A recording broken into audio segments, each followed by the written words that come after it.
casa noturna se mantém à noite em clima de festa. De longe se ouve vários instrumentos de cordas e metais, boêmios bebendo, cantando e dançando ao som da orquestra.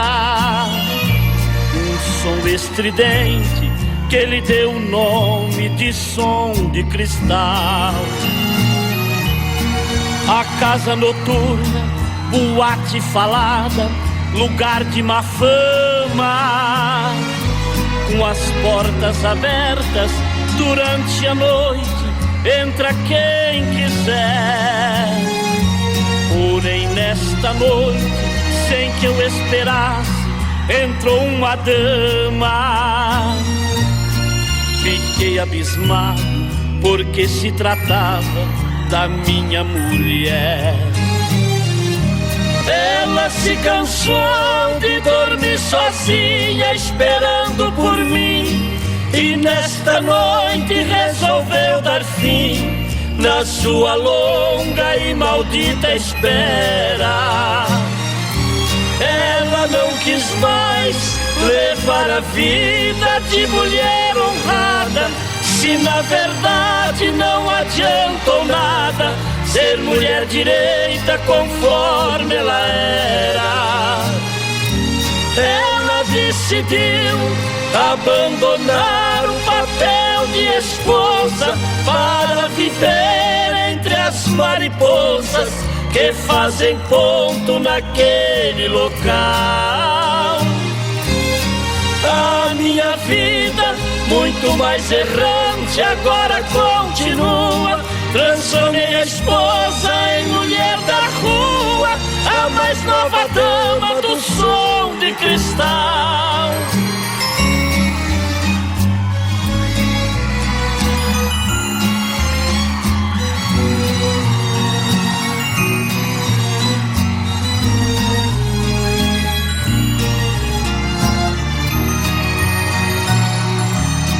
A casa noturna, boate falada, lugar de má fama, com as portas abertas durante a noite, entra quem quiser. Porém nesta noite, sem que eu esperasse, entrou uma dama. Fiquei abismado, porque se tratava da minha mulher. Ela se cansou de dormir sozinha, esperando por mim, e nesta noite resolveu dar fim na sua longa e maldita espera. Ela não quis mais levar a vida de mulher honrada, se na verdade não adiantou nada ser mulher direita conforme ela era. Ela decidiu abandonar o papel de esposa para viver entre as mariposas que fazem ponto naquele local.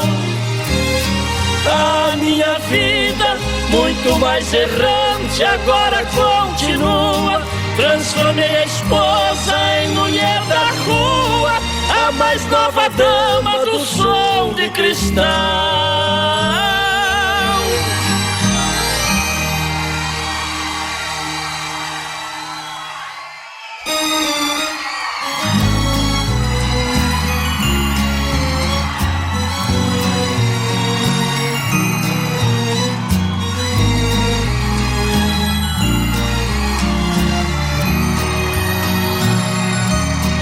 A casa noturna,